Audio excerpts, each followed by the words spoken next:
메리 크리스마스 인사합시다. 왜 이렇게 조용합니까? 메리 크리스마스. 기쁜 성탄입니다. 2021년 성탄 예배로 드립니다. 여러분이 어떻게 느끼시는지 모르겠지만 점점 성탄의 느낌이 밖에 나가보면 나지 않아요. 참 가슴이 아픕니다. 캐롤 소리도 잘 안 들리는 것 같고, 또 제가 놀란 게 emergency care, 즉 응급센터 앞에 요새 줄들이 엄청나게 많이 서 있더라고요. 다시 코로나가 다시 기승을 부리는 것 같아서 참 안타깝기도 합니다. 하지만 우리가 이렇게 눈으로 보는 즐거운 것은 점점 사라져가고 우리 귀에 캐롤 소리도 잘 들리지는 않지만 우리 마음만큼은 마리아처럼 주를 찬양하게 되기를 주의 이름으로 축원합니다. 오늘 본문의 말씀은 성경에 마리아의 찬가라고 부제가 아주 딱 붙어 있어요. 여러분 이 찬양 여러 번 읽어보셨습니까? 잘 택하지 않는 본문이기도 합니다. 내용을 보면 정말 거룩하고 존귀하고 아름다운 찬양이에요. 찬양이라는 게 무엇인지 우리에게 정확하게 보여주는 귀한 말씀으로 한 절 한 절 이루어져 있습니다. 그럼 우리 이 말씀을 오늘 다 듣고 나서 여러분이 찬양이란 무엇인가에 대한 정의가 확실히 정립되는 시간이 되기를 바랍니다. 무엇보다도 이 찬양은 예수 그리스도의 찬양을 나타내는 것이기 때문에 그 의미가 깊다고 얘기할 수 있는 것입니다. 여러분은 성탄의 의미를 제대로 아십니까? 성탄.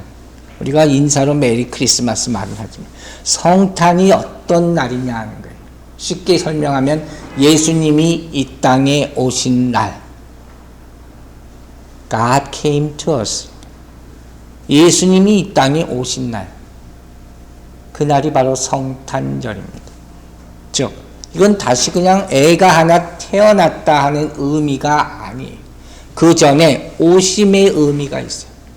하나님이 이 땅에 인간의 옷을 입고 오셨습니다.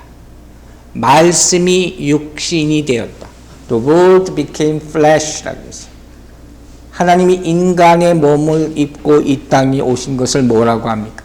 성육신, incarnation이라는 말을 씁니다. 정말 어렵고 우리가 이해하기 힘들지만 놀라운 기적이 우리를 위해서 일어났어요. 그러므로 말미암아 우리는 주님과 함께 할 수 있게 되었고 이것을 우리는 임마누엘이라고 부릅니다. 하나님이 우리와 함께 하십니다. God with us. 주를 찬양하시기 바랍니다. 왜 이런 일이 일어났습니까? 오로지 우리의 구원을 위해서 하나님은 우리와 함께 하십니다. 그래서 성탄은 미스터리라는 거예요. 신비라는 거예요. 일반 사람들은 이 사건을 도저히 이해할 수가 없습니다. 하나님이 어떻게 인간이 되셨냐? 믿는다는 교회 오래 온 사람들, 다니는 사람들 가운데도 이걸 잘 믿지 못하는 사람들이 있습니다. 그래서 참 이것이 우리의 오랜 숙제이기도 하고 반드시 풀어야 할 숙제이기도 한 것입니다. 그럼 과연 누가 이 하나님이 이 땅에 오신 사건을 믿을 수 있느냐? 여러분은 믿으십니까? 다 믿게 되기를 바랍니다. 어떻게 하면 믿을 수 있을까? 첫 번째, 성령 받은 사람, 성령 체험한 사람은 믿게 될 것일 줄로 믿습니다. 자, 누가복음 1장 34절과 35절 이렇게 나와 있어요. 마리아가 천사에게 말하되 나는 남자를 알지 못하니 어찌 이 일이 있으리까? 마리아도 놀랍고도 참 놀라운 일이죠. 내가 아직 결혼 안 했는데 어떻게 애를 잉태할 수가 있냐는 거예요. 그러니까 대답합니다. 천사가 대답하여 이르되 성령이 내게 임하시고 지극히 높으신 이의 능력이 너를 덮으시리니 이러므로 낳으실 바 거룩한 이는 하나님의 아들이라 일컬어지니라. 아멘. 이 사건은 분명히 성령의 역사다. 성경은 이렇게 얘기하고 있어요. 성령이 깨우쳐 주시지 않으면 이 일을 믿을 수가 없다는 거예요. 두 번째, 어떻게 예수 그리스도가 이 땅에 동정녀를 통해서 오심을 믿을 수가 있느냐? 하나님의 말씀의 능력을 믿는 사람은 성탄을 믿게 됩니다. 누가복음 1장 37절 보겠습니다. 대저 하나님의 모든 말씀은 능하지 못함이 없느니라. 여러분, 창조주 하나님이 못할 일이 뭐가 있습니까? 제가 항상 얘기하는 거죠. 그리고 놀랍게도 이 말씀은 창세기 1장 18장 14절을 인용한 거예요. 창세기 18장 14절 보세요. 여호와께서 능하지 못한 일이 있겠느냐? 기한이 이를 때 내가 내게로 돌아오리니 사라에게 아들이 있으리라. 사라도 태가 막혔었잖아요. 그런데 애를 갖게 하셨어요. 그 많은 나이를 가지고도. 그와 똑같은 일이 왜 안 일어납니까? 여러분, 하나님은 창조주십니다. 믿으십니까? 창조라는 말의 의미는 무에서 유를 만든다는 거예요. make out of nothing이라고 했어요. Only God can make out of nothing이라고 했습니다. 오로지 하나님만이 아무것도 없는 곳에서 모든 것을 만들 수 있는 분임을 믿으시기 바랍니다. 저는 이 사실을 깨달으면서 모든 성경을 믿기 시작했다고 여러 차례 말했습니다. 그러므로 하나님은 불가능한 것이 없으십니다. 이런 영적 답변을 하는 사람에게 믿음이 생길 줄로 믿습니다. 여러분의 입술에서 성령의 역사로 말미암아 자연스럽게 이 고백이 나오게 되길 주의 이름으로 축원합니다. 우리 안에 때때로 하나님을 보지 못하게 하는 악한 영의 역사가 있습니다. 사울이라는 사람도 그랬습니다. 그러나 사울에게 성령이 임하자 어떻게 됐습니까? 눈의 비늘 같은 것이 벗겨지고 하나님 예수 그리스도를 보게 된 것이에요. 성령은 우리 안에 악한 것을 보기 위해서 역사하는 것이 아닙니다. 성령은 우리 안에 있는 하나님의 선한 성품을 드러냄을 믿으시기 바랍니다. 그리고 말씀을 믿게 하시고 구원하시는 영이 바로 성령입니다. 그러므로 사랑하는 여러분, 오늘부터 말씀대로 되기를 믿고 구하게 되길 주의 이름으로 축원합니다. 말씀대로 될지어다 분명히 얘기하고 있습니다. 그래서 세 번째, 누가 이 성탄을 믿을 수가 있느냐? 순종하는 사람에게 주님은 오십니다. 누가복음 1장 38절 보겠습니다. 마리아가 이르되 주여 여종이 오니 말씀대로 내게 이루어지이다 하매 천사가 떠나가리라. 제가 참 좋아하는 그런 구절이에요. 마리아의 대답은 짧습니다. 그러나 분명합니다. 이게 믿음의 고백이에요. 말씀대로 내게 이루어지리이다. 얼마나 놀라운 고백입니까? 우리는 항상 성경을 읽고 이 말씀대로 나에게 이루어질 줄로 믿습니다. 기도할 때 하나님이 반드시 응답하여 줄 줄로 믿으시기 바랍니다. 이건 순종이죠. 순종에 대해서 우리가 수도 없이 많은 말씀을 들었어요. 순종은 내가 이해하지 못하고 납득하지 못하고 내가 경험하지 못하는 일이 할지라도 나는 그대로 따르겠습니다 하는 게 순종이라 하는 거예요. 여러분 이렇게 할 수 있겠습니까? 우리 매일마다 이걸 점검해 봐야 되는 거예요. 내가 납득이 가는 말씀을 한다면, 내가 이해할 수 있는 말씀을 한다면 그냥 나는 어그리 하는 거예요.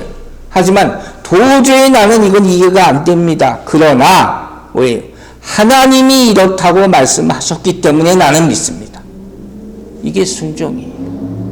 하나님 앞에 모든 말씀을 다 순종하시기를 주의 이름으로 축원합니다. 그리고 또 한 가지, 순종은 뭡니까? 어떤 결과가 주어져도 따르겠다. 이 말씀을 지킬 때 어떤 결과가 내 인생에 나타난다 할지라도 나는 따르겠습니다. 그게 순종이에요. 여러분 보세요. 천하가 임신했어요. 이게 말이 되는 얘기입니까? 이건 부정을 저질렀다는 얘기잖아요. 여기에 대한 당시 유대인의 형벌은 뭡니까? 돌로 쳐 죽이는 거예요. 그리고 우리가 아는 대로 당시 신랑이 될 요셉은 조용히 파혼할 것을 결심했다고 성경에 나타났어요. 그러나 마리아는 순종합니다. 여러분 어떻게 순종할 수 있었을까요? 죽어도 하나님을 따라겠어요? 어떻게 이렇게 할 수 있을까요? 왜? 하나님이 말씀하셨으니까. 하나님이 아들을 낳는다고 하셨으니까. 내가 죽을 리가 없다 하는 거예요. 내가 죽겠다 하는 생각, 두려움과 하나님의 말씀의 능력과 뭐가 더 큽니까? 하나님이 크심을 잊지 마시기 바랍니다. 이게 바로 믿음인 거예요.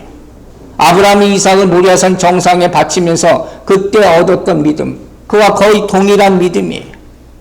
여러분, 이와 같이 참된 순종은 참된 믿음 위에 세워진다는 사실을 잊지 마시기 바랍니다. 말씀대로 이루어지라. 그리스도인은 이와 같은 고백을 할 때 정말 행복해야 되는 거예요. 그때 하나님께 진정한 교통이 이루어지는 거예요. 정말 심플한 말이죠. 그러나 여기에 나는 생명을 겁니다. 난 모든 헌신을 여기에 바칩니다. 모든 인생을 여기에 겁니다. 다른 어떤 것도 나는 안 믿습니다. 다른 어떤 사람의 말도 난 들리지 않습니다. 그러나 오로지 이 말씀에 난 목숨을 걸고 생명을 걸고 이대로 내 인생이 바뀔 줄로 믿습니다. 이렇게 선포하며 고백할 때 성령의 역사가 나타나게 될 줄로 믿습니다. 우리가 찬송가 214장을 불렀어요. 제가 참 좋아하는 찬송 중에 하나잖아요. 나 주의 도움 받고자 주 예수님께 빕니다. 그죠? 그 구원 허락하시사 날 받아 주소서. 저는 이 찬양을 참 좋아합니다. 나는 그냥 주의 종입니다. 나는 아무것도 할 수 없습니다. 부족합니다. 그러나 내 모습 이대로 받아 주시옵소서. 이게 순종인 줄로 믿습니다. 자, 그럼 이런 성령의 역사, 또 하나님의 말씀의 능력을 믿는 믿음, 그리고 순종, 그래서 예수 그리스도가 이 땅에 나온 것을 믿는 것, 이것을 우리가 어떻게 표현할 수가 있겠습니까? 머리로만 아는 것이 아니라 어떻게 고백하고 어떻게 표현할 수 있냐 하는 거예요. 저는 아무리 생각해도 이런 성탄의 신비에 대한 인간의 최선의 반응이 뭔가, 어떻게 하면 이 믿음을 드러낼 수 있는가 생각해 봤는데 단 하나밖에 없어요. 그게 바로 찬양인 줄로 믿습니다. 마리아처럼. 우리가 이걸 어떻게 믿는다고 할 수가 있겠어요? 찬양할 때 그 믿음이 드러날 줄로 믿습니다. 그래서 우리에게 찬양이 있다는 것을 우리에게 정말 감사한 일이에요. 여러분, 우리가 기도는 참 어렵다고 얘기를 하잖아요. 그래도 찬양은 다들 잘 하십니다. 놀랍게도 참 예수님이 태어나기 전에 예수님을 잉태한 마리아가 이렇게 찬양한 노래가 있었어요. 최초의 성탄절 찬양. 이게 오늘 본문 말씀이에요. 자, 누가복음 1장 46절 47절 보겠습니다. 마리아가 이르되 내 영혼이 주를 찬양하며 내 마음이 하나님 내 구주를 기뻐하였음은. 아멘. 먼저 좀 보세요. 여기서 그냥 내가 찬양하였다가 아니라 뭐가 표시했어요? 내 영혼이 주를 찬양하고 내 마음이 주를 찬양했다는 거예요. 내 마음. My soul, my spirit 이렇게 표현한 거예요. 그냥 내가 생각하면서 내 마음대로 불렀다는 게 아니라는 거예요. 이 말은 내 마음 깊은 곳에서부터 우러나오는 찬양. 여러분, 이런 찬양 불러본 적 있습니까? 여러분의 찬양이 여러분의 영혼, 여러분의 마음 깊은 데서부터 흘러나오는 찬양이 되기를 주의 이름으로 축원합니다. 그때 되면 뭐 돼? 이렇게 나 혼자 있는 것 같을 것 같아요. 나와 하나님 둘이. 그런 체험이 있게 되기를 바랍니다. 다른 아무것도 필요 없어요. 다 고요한 거예요. 오로지 주님만 경배하게 되는 그런 모습. 주님께서 우리에게 정말 보고 싶어 하는 모습이. 그럼 이 영혼과 우리 마음으로 하는 찬양은 과연 어떤 찬양이 되겠습니까? 여러분 생각해 보세요. 세상 노래 좋아하는 사람들 많잖아요. 세상 노래 우리 귀에 듣기 좋으면 내가 좋아하는 취향에 따라서 그냥 따라 부를 수가 있는 거예요. 근데 내 영혼과 내 마음의 찬양은 뭐냐? 하나님의 특별한 은총이 있어야 부를 수 있는 찬양인 거예요. 찬송가 438장 있어요. 내 영혼이 은총이 뭐 바로 이 얘기죠. 내 영혼이, 하나님의 은총이 내 영혼에 임할 때 찬양이 나올 줄도 믿으시기 바랍니다. 아멘. 1절 가사 뭐예요? 내 영혼이 은총이 뭐 중한 죄짐 벗고 보니 슬픈 많은 이 세상도 천국으로 화하도다. 할렐루야. 여러분의 마음이 천국이 임하면 찬양이 당연히 나올 줄로 믿습니다. 찬양하라 그래서 하는 게 아니에요. 하나님의 은혜가 임하면 당연히 할렐루야가 나오게 될 줄로 믿습니다. 제가 젊었을 때 참 궁금한 적이 있었어요. 다니던 교회에 그 목사님이 설교하다가 찬양하다가 할렐루야를 참 그렇게 많이 하세요. 나는 저게 안 나오는데 저분은 어떻게 저게 저렇게 자연스럽게 나올까? 근데 목사가 되면서 그걸 알게 됐어요. 아, 내 마음이 성령으로 말미암아 기쁠 때 나도 모르는 사이에 주를 찬양하게 되는구나. 성령님께서 여러분과 함께 하시게 되길 주의 이름으로 축원합니다. 은총 받은 사람은 다르죠. 주님의 말씀에 대한 순종이 있습니다. 믿음이 생깁니다. 그로 말미암아 신실함으로 주를 찬양하게 되는 거예요. 그래서 참 놀라운 것이 세상에서 뭘 하다가도 교회에 와서 주를 찬양하기 시작하면 주만 바라보게 됩니다. 그리고 이런 사람들이 모였을 때 한 마음이 될 줄로 믿습니다. 이게 교회예요. 이게 초대교회예요. 또 영혼의 찬양이라는 것은 무엇이냐? 우리에게 위로와 힘을 주는 찬양이 될 줄로 믿습니다. 누가복음 1장 30절 보세요. 천사가 이르되 마리아여 무서워하지 말라. 네가 하나님께 은혜를 입었느니라. 자, 천사가 왜 이렇게 먼저 말했는지 아세요? 이제 이미 마리아에게 생긴 일이 있잖아요. 처녀가 애를 잉태했어요. 이거 얼마나 두렵고 떨리는 일이에요. 앞으로 마리아에게 생길 일, 손가락질 받고 고난당하고 핍박받고 아들의 죽음까지 봐야 하는 두렵고 떨리는 일이 계속 생길 거란 말이에요. 그런데 이제 하나님은 뭐라고 하세요? 두려워 말라. 그러자 찬양이 나옵니다. 사랑하는 여러분, 이제 하나님께서 여러분에게 두려워하지 말라 할 때 여러분의 심령 가운데서 찬양이 흘러나오게 되기를 주의 이름으로 축원합니다. 찬양은 두려움을 없애는, 우리 가운데 다 가지고 있는 이 악한 것, 이것을 없애는 능력이 있는 찬양입니다. 두려워하지 말라는 말은 성경에서 366번이 나온다고. 저는 뿔뚝 생각했어요. 1년 365일 아니면 366일. 그죠? 무슨 소리예요? 우리는 매일마다 두려움을 느낄 수 있고 매일마다 그때마다 찬양을 할 때 여러분 심령 가운데 있는 두려움이 사라지게 될 줄로 믿습니다. 그게 은혜고 그게 축복이라는 거예요. 내가 두렵다는 것은 뭔가 내게 닥친 일을 나 혼자의 힘으로 해결할 수 없다는 거잖아요. 그래서 두려움이 생기는 거예요. 그래서 그때마다 우리는 주님께 의지하게 되는 것이고 고백하게 되는 거예요. 그러므로 여러분, 내가 이걸 할 수 없다, I cannot do this, 이런 마음이 들 때마다 praise the Lord, 주를 찬양하시기 바랍니다. 그때 주님이 역사하셔서 할 수 없는 일을 할 수 있게 만들어 주실 줄로 믿습니다. 여러분, 지금 뭘 가장 두려워합니까? 나에게 어째 이런 일이, how come it happened to me, 이런 마음이 들 때마다 주를 praise the Lord 찬양하시기 바랍니다. 이것이야말로 어떤 상황이든 내가 주를 의지하고 주를 믿고 주께 의뢰하고 주를 찬양하는 모습인 줄로 믿습니다.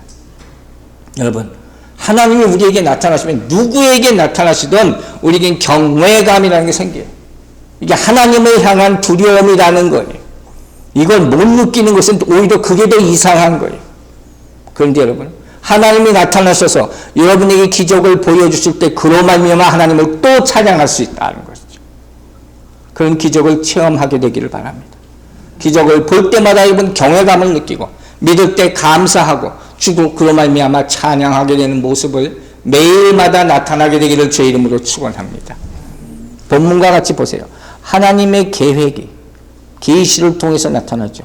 수많은 하나님을 믿는 사람에게 하나님은 당신의 계획을 리뷰로 드러내신다고 그랬어요. 그런데 그 계시를 볼 때마다 우리는 두려움이 없게, 어찌 하나님이 이런 일을 하시나? 누구나 다 두려워해요. 그러나 하나님의 능력을 알게 되면 그 순간부터 두려워하지 않고 어떻게 됩니까? 믿게 되는 거예요. 그때 믿음이 생기는 거예요. 자, 보세요. 누가복음 1장 45절. 주께서 하신 말씀이 반드시 이루어지리라고 믿은 그 여자에게 어떻게 돼요? 복이 있도다. 여러분, 믿음은 찬양하게 만듭니다. 우리가 찬양할 이유가 지금 계속 나오고 있어요. 이 순간이 바로 내가 믿음으로 선포하고 주를 찬양할 때 여러분의 심령 가운데 있는 두려움이 사라지는 순간, 기쁨이 넘치는 순간이 될 줄로 믿습니다. 그리고 그 기쁨을 찬양하시기 바랍니다. 자, 그럼 이 찬양의 구체적인 내용이 뭔가 지금부터 보겠습니다. 너무도 방대하기 때문에 오늘 다 얘기할 수는 없습니다. 자, 누가복음 1장 48절 보세요. 그의 여종의 비천함을 돌보셨습니다. 보라, 이제 후로는 만세의 날을 복이 있다 일컬으시리로다. 먼저 그녀가 자신을 마리아가 뭐라고 그럽니까? 여종의 비천함을 돌보셨다. 이런 말은 되게 언제 쓰죠? 자기 자신을 낮춰 부를 때. 그죠? 근데 이건 그런 얘기 정도가 아니에요. 이 말씀 한마디에 매우 중요한 신학적인 문제를 해결할 수 있는 열쇠가 담겨져 있어요. 자, 언젠가는 이 말을 꼭 한번 설명을 하려고 그랬어요. 간단하게 설명을 할게요. 무슨 얘기냐? 여종, 마리아가 자기 자신을 향해서 뭐라고 그랬어요? I'm slave, I'm servant 그랬어요. 이게 무슨 소리냐? 뭘 의미하느냐? 여러분, 우리는 사실 이 개신교는 천주교, 로만 캐톨릭에 비해서 마리아에 대해서 잘 몰라요. 설명도 별로 안 듣고 하지도 않고 또 별로 생각하지도 않습니다. 근데 우리가 분명히 베이직하게 알아야 될 게 뭡니까? 마리아라는 사람이 뭐예요? 예수님의 어머니예요. 그럼 분명히 알아야 될 것이고, 성경에 자주 나오지는 않지만 특별한 시간, 예수님이 탄생하셨을 때, 그리고 십자가에 죽으셨을 때, 그때 굉장히 우리에게 강렬한 인상을 남기는 것을 우리는 기억하고 있어야 된다는 거예요. 근데 중요한 사실 한 가지 있어요. 로만 카톨릭 처치에서 어떻게 합니까? 이 마리아를 굉장히 우상화하잖아요. 이 말은 무슨 소리냐면 성경에 기록된 것 이외의 말을 한다는 거예요. 성경에 기록된 것보다 굉장히 대단한 인물로 만들어버립니다. 그렇게 가르친다는 거예요. 그런데 지금부터 제 말을 잘 들으세요. 자, 오늘 본만 봐도, 이 성경 구절만 봐도 로만 캐톨릭 철교에서 말하는 그 호칭은 마리아가 원하는 것이 아니에요. 마리아는 자기 자신을 나는 비천한 여종입니다. 이렇게 부르고 있기 때문이에요. 그래서 지금부터 간단히 그들의 가르침이 잘못된 것을 몇 가지 얘기를 합니다. 비성경적인 가르침이에요. 첫 번째, 그들은 마리아가 죄가 없다 이렇게 얘기하는 거예요. 이건 명백한 거짓말이고 잘못된 가르침입니다. 자, 로마서 3장 23절 여러분 아시죠? 뭐라고 했습니까? 모든 사람이 죄를 범하였음에 하나님의 영광이 이르지 못한다. 그죠? 모든 인간은 다 죄인입니다. 믿으십니까? 오직 예수 그리스도만이 죄가 없다고 성경은 말하고 있습니다. 근데 어떻게 마리아가 아무리 높인다 할지라도 죄가 없다고 말할 수가 있습니까? 성경이 그렇게 말하고 있는 거예요. 두 번째로, 마리아에게 주어진 잘못된 호칭들이 있습니다. 하나는 뭐냐? 마리아를 중재자, 중보자, 미디에이터라고 호칭해요. 즉, 하나님과 인간 사이에 중재 역할을 하는 것이 마리아라는 거예요. 그래서 마리아에게 기도해야 된다. 이렇게 가르친다는 거예요. 자, 그럼 예수는 뭡니까? 그럼 예수님은 뭐 하십니까? 이상하게 그들을 보면 항상 어머니 마리아가 아기 예수를 안고 있어요. 제가 꼭 물어보고 싶은 게 한 가지 있었어요. 예수님은 언제 크세요? 왜 항상 아기로만 있어야 됩니까? 성경에는 이렇게 나와 있어요. 디모데전서 2장 5절 보세요. 하나님은 한 분이시오. 또 하나님과 사람 사이의 중보자도 한 분이시니 곧 사람이신 누구요? 그리스도 예수라. 예수 그리스도만이 중보자이심을 믿으시기 바랍니다. 그러므로 우리가 예수 이름으로 기도할 때 하나님이 직접 들으세요. 우리는 마리아를 통해서 기도하지 않습니다. 오로지 예수 그리스도 이름으로 기도하시기 바랍니다. 또 한 가지, 마리아에게 주어진 호칭 가운데 공동 대속자, 코리디머라는 그런 호칭이 분명히 있어요. 이게 무슨 소리예요? 마리아와 예수 그리스도와 함께 대속자의 역할을 했다. 우리 죄를 사는 역할을 했다는 거예요. 자, 사도행전 4장을 보세요. 12절. 다른 이로서는 구원을 받을 수 없나니 천하 사람 중에 구원을 받을 만한 다른 이름을 우리에게 주신 일이 있다 없다? 없음이라 하였다. 예수 그리스도만 우리의 구원자임을 믿으시기 바랍니다. 다시 얘기합니다. 예수님 외에 구원의 길이 있다면 십자가는 의미가 없어요. 그분이 십자가에 죽어야 할 의미가, 이유가 없는 거예요. 예수 그리스도만 길임을 믿으시기 바랍니다. 또 하나의 호칭, 천상의 여왕, Queen of Heaven이라는 호칭도 있습니다. 여러분, 우리가 마리아를 존경할 수가 있습니다. 그죠? 그러나 숭배하는 것, 경배하는 것은 잘못된 것이에요. We can respect her, but we do not worship her. That's wrong. 그러므로 여러분, 마리아를 찬양하지 마시라는 거예요. 그리고 아까 서두에 얘기했죠. 그녀를 숭배하지 말아야 할 결정적인 이유가 오늘 본문에 나타난다고요. 뭐라고요? 마리아가 자신을 향해서 중재자라고, 대속자라고, 천상의 여왕이라고 부르지 않고 뭐라고요? 나는 미천한 종입니다. 이렇게 부르고 있는 거예요.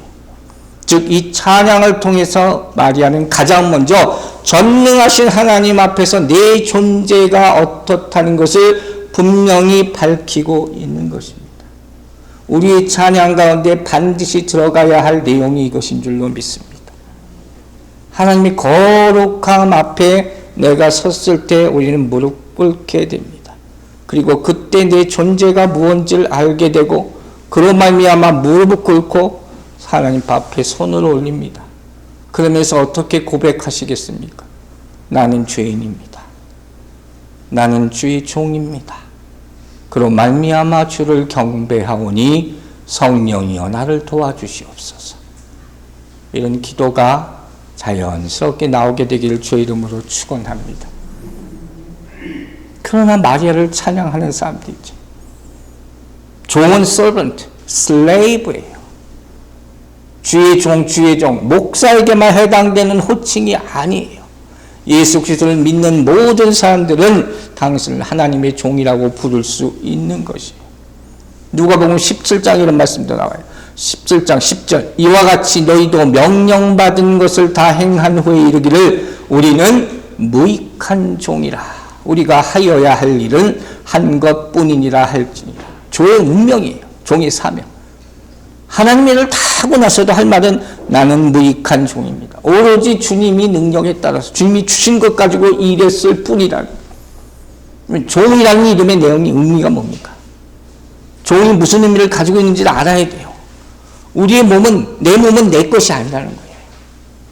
내 몸은 내 것이 아닙니다. 내 몸은 주님의 것입니다. 내 삶도 내 것이 아닙니다. 주님의 것입니다. 그래서 주께서 우리에게 어떤 삶, 어떤 운명을 주시더라도 나는 기쁨으로 받아들입니다. 그때 찬양이 나올 줄 믿습니다. 이게 진짜 찬양이라고 저는 생각을 해요. 또 종이라는 의미는 뭡니까? 나는 가진 것이 아무것도 없습니다. 다 주님 것입니다. 그러나 이게 무슨 생각이 포함된 거예요? 나는 아무것도 없지만 주인의 것을 난 다 사용할 수 있는 사람. 또 종은 무슨 뜻입니까? 나는 주님께 다 바쳤습니다. 아멘 뜻입니까? 그때 나는 주의 종입니다. 말할 수 있는 것이. 그 신실한 고백 가운데 정말 영혼의 찬양이 나오게 될 줄로 믿습니다. 얼마나 귀한 찬양입니까? 얼마나 아름다운 찬양입니까? 여러분, 마리아는 가장 미천한 존재라고 자신을 표현을 합니다. 이건 무엇보다도 내려오고 겸손의 모습이죠. 즉 나는 보잘것없으나 하나님은 크십니다. 제가 젊었을 때 하나님께 큰 은혜를 받은 순간, 몇 번의 순간이었는데 그 중에 한 번이 바로 이걸 깨달았을 때, 나는 정말 아무 존재도 아닌데 하나님은 어마어마하게 크시구나. 그래서 통곡한 적이 있었어요. 그리고 제가 그때부터 어떻게 표현했냐면 나는 점이다. 하나님은 큰 원이시다. 상상해 가세요. 근데 그 원이 계속 커져. 그런 표현을 그때부터 했어요. 그리고 원이니까 나는 가운데서 어딜 보든지 하나님이 다 계시다. 할렐루야. 그런 말미암아 찬양할 수 있게 되기를 바랍니다. 세상이 미쳐나가 그러면 보잘것없는 인생이잖아요. 그러나 이 찬양은 그런 찬양이 아니에요. 나는 하나님이 바라보는 아무것도 아닙니다. 그래서 그분만을 찬양할 수 있는 것이죠.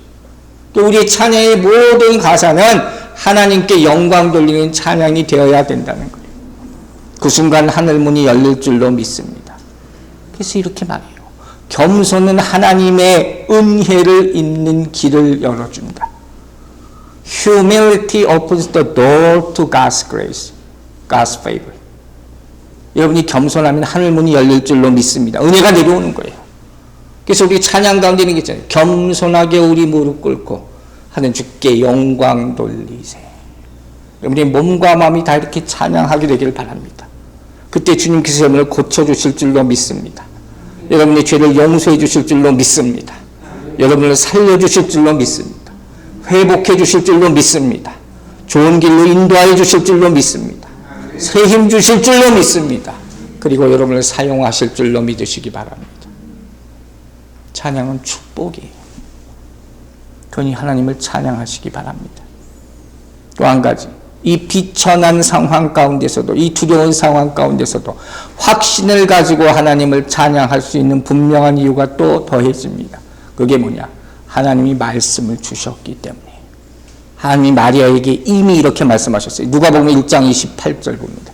그에게 들어가 이르되 은혜를 받은 자여 평안할지어다.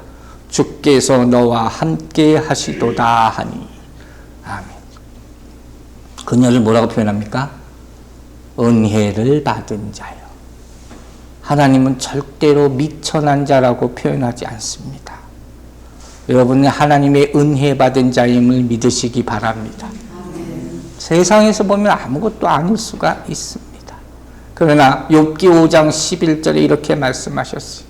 낮은 자를 높이 드시고 애곡하는 자를 일으키사 구원에 이르게 하시느니라. 아멘. 믿을 때 찬양이 나올 줄로 믿습니다. 우리가 찬양할 이유는 너무도 많습니다. 또 그녀는 뭐라고 찬양합니까? 이제 후에는 만세의 날을 복이 있다 일컬으리라. 반전이에요. 인생 역전이에요. 하나님은 우리 인생을 바꾸시는 분임을 믿으시기 바랍니다. 찬양이 그 힘을 인도하게 되는 것. 자신이 이런 인생으로 살 줄 마리아는 절대로 생각하지 못했어요. 그러나 어떻게 됩니까? 이제 이 땅에 오신 메시아를 내가 잉태하는 그런 도구로 쓰임받게 됩니다. 할렐루야. 여러분이 하나님의 도구가 됨을 믿을 때 찬양이 나오게 될 줄로 믿습니다. 여러분 아까 얘기했어요. 마리아의 인생은 지금부터 무거운 짐을 진 인생이에요. 고난이고 비난이고 온갖 말을 들을 것이고 마지막에 자기 아들이 십자가에서 죽는 모습까지 봐야 합니다. 그러나 그 모든 것보다도 뭐가 더 큽니까? 영광이 가장 큼을 믿으시기 바랍니다. 하나님께 찬양할 때 그 영광이 여러분에게 임하게 될 줄로 주의 이름으로 축원합니다. 그래서 말하는 거예요. 이제 후로는 만세의 나를 복이 있다 일컬으리라. 여러분이 쓰임받음을 믿고 찬양하시기 바랍니다. 장차 임할 복을 믿고 찬양하게 되기를 주의 이름으로 축원합니다. 오늘 말씀을 정리하도록 하겠습니다. 아침마다 제가 한 일이 있어요. 새벽에 일어나서 기도하고 우리 애들 깨우는 거. 우리 형서를 깨웁니다. 이건 마치 제 표현은 그렇습니다. 죽은 자를 깨우는 것 같이 쉽지 않은 일입니다. 학생들을 가진 부모님들이 이해할 수 있을 겁니다. 그만큼 힘들어. 어느 날 보면 마치 시체가 일어난 것 같습니다. 그래서 뱃속으로 들어갑니다. 참 가슴 아픕니다. 안타깝기도 하고 정말 안 돼 보이고. 그래서 가끔 얘기합니다. 너 그냥 자라. 진짜 그렇게 얘기합니다. 그냥 학교 안 가도 된다. 그냥 자라. 힘들어서 그렇게 힘들어서 어떻게 가지? 그러면서 또 나도 저때 그랬나? 그랬던 것 같아요. 한참이 제일 많을 때. 또 아무 소리도 못합니다. 근데 참 재밌는 것이 잠 푹 자고 난 주말 아침이 되면 일어나서 가끔 저한테 와서 굿모닝 하는 말을 합니다. 그러나 주중에는 생전 그런 인사를 들어본 적이 없습니다. 오히려 늦었다 싶으면 오마이갓 소리가 나옵니다. 기도같이 목사이나 아빠 앞에서 못하는 소리가 없습니다. 기도 다 받아줍니다. 오늘 제가 사랑하는 내 아들 앞에서 크리스마스 선물을 드립니다. 모든 사랑하는 자녀들에게 드립니다. 여러분, 아침에 일어나서 Praise the Lord 해보시기 바랍니다. 주를 찬양하라. 그럴 때 여러분이 눈이 뜨게 될 줄로 믿습니다. 심령이 맑아지게 될 줄로 믿습니다. 없던 힘도 생기게 될 줄로 믿습니다. 그래도 감사한 건 제가 트레이닝 타는데 드랍시키게 되면 항상 얘기합니다. 아빠 기도해 주세요. 얘기 안 해도 그 모습에 내가 가슴이 아파서 기도를 해주게 됩니다. 오늘 하루도 무사히 다녀오게 해주세요. 그리고 금요일 저녁에 대해서 집에 터벅터벅 오는 모습을 보면 감사합니다. 한 주가 무사히 끝납니다. 그게 부모의 마음. 하나님이 우리를 향한 마음인 줄로 믿습니다. 사랑하는 여러분, 특히 우리 자녀들 하나님을 찬양하세요. 하나님을 찬양함으로 하루를 시작하면 여러분의 인생이 바뀌게 될 줄로 저는 믿습니다. 찬양은 여러분의 불안한 마음을 기쁨으로 바꿔줍니다. 부정적인 마음을 긍정적으로 바꿔줍니다. 절망을 희망으로 바꿔줍니다. 그리고 여러분을 하나님 앞에서 항상 겸손하게 해줄 줄로 믿습니다. 왜냐하면 찬양의 중심은 항상 하나님 아버지시기 때문입니다. 여러분, 2021년 성탄절 뭘 할 것입니까? 마리아처럼 찬양하시기 바랍니다. 그러면 구원의 신비가 다 풀리게 될 줄로 믿습니다. 기도하겠습니다. 아버지 하나님, 감사합니다. 우리는 어떤 상황에서도 주를 찬양합니다. 마리아처럼 그런 간절함을 가지고 찬양합니다. 우리들에게 축복을 주시옵소서. 주님 앞에 경건한 마음으로 있는 이 한 사람 한 사람들을 굽어 살피시고 도우시고 우리 심령 가운데 주의 신령한 복을 부어주셔서 기쁨과 찬양이 평생 동안 멈추지 않도록 축복하여 주시옵소서. 감사드리며 예수 그리스도의 이름으로 기도했습니다. 아멘.